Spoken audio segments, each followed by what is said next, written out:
Այն ավաղը մտնելու եմ, Ազիզ ջան, մտնելու եմ համ գոսպիտալի պետի մոտ, համ նախարարություն, էգուց ես քու հարցերով եմ գալի։ Մեկ շաբաթ առաջ, շաբաթ օրը մենք գնացինք կենտրոնական կլինիկական հոսպիտալ, որտեղ գտնվում էր իմ որդին, Ռազմիկ Արթուրի Պետրոսյանը։ Իմ որդուն կիրակի օր առավոտյան Ղարաբաղի մեքենան եկել էր,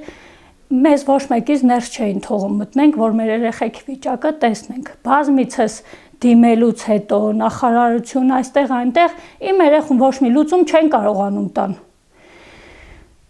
Այն պահին մի կերպ ամուսինս դարպասները փակեց, մի կերպ մտել եմ հոսպիտալ այն պահին, երբ որ իմ տղան բոպիկ ոտքերով, տապշկեքով Ղարաբաղի ավտոբուսի առաջ կանգնած է, որ երեխուն տանում են Զորամաս։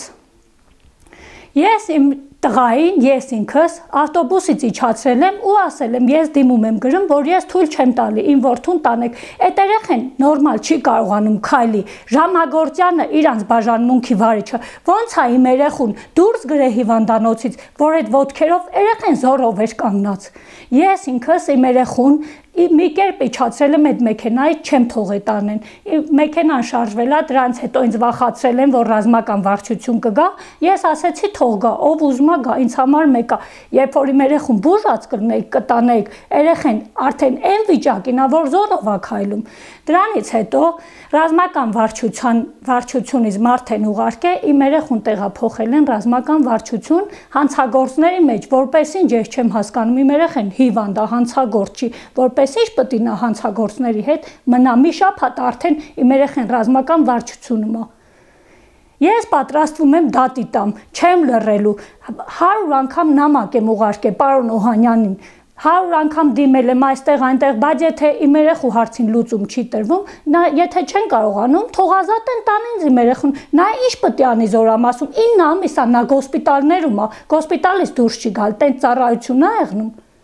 Տենց ծառայություն ես չեմ տեսել, ինչ որ միջոցներ են դիմում, որ իրանց օրենսգրքում չկա, որ ինչ որ երկու ռազմեր մեծ սապոգի մեծ պլաստմասից ինչ որ նյութ պատրաստեն, որ տեսնեն այդ երեխեն հարմարվում է, թե չէ, տենց բան գոյություն չունի, օրենսգիրքը թող դնեն իմ դիմացը, տեսնեմ, կամ ցևեկան, այդքան տեսնում, մեզ ասում է, որ երեխենի վիճակի չի սապոկակնելու, որպես ինչ է նա իր այդ որոշման մեջ գրում, որ պիտանի է սահմանափակումով։ Այդ երեխեն արդեն չի կարում քայլի, հարց հնչում նա սահմանափակումով, ինչ ծառայություն սահմանափակումով, երբ որ իմ երեխեն արդեն միջև ծնկները չի կարողանում, նորմալ չի զգում։ Ես հիմա գործը դատարան եմ մտցնելու, այն մարդիկ, այն բժիշկները, որոնք որ իմ երեխուն 9 ամիս այստեղից այնտեղ են տանում, այնտեղից այնտեղ են տանում, բոլորը պետք է պատասխան տան։ Անխտիր ձևով ես չեմ լռելու, որովհետև իմ երեխեն էլի վիճակի չի, արդեն ինվալիդ է դառնում։ Ես չեմ հասկանում, պետք է լրիվ նեգան պատասխան տան։ Ում ասում եմ վրես ծիծաղում են, ասում են հիվանդ երեխուն տարել են կալանավորների հետ, որ ինչ են պահում։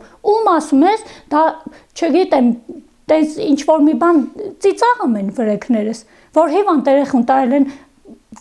ռազմական ոստիկանությունում հանցագործ, ես իմ երեխուն գնում եմ տեսակցության, իմ երեխեն հո հանցագործ չի, ես պետք է չգիտեմ ինչ ձևով են թույլ տալի, որ ես իմ երեխու հետ 10 րոպե շփվեմ, հետն ասում են ժամանակը լրացել է, դուրս արի գնա։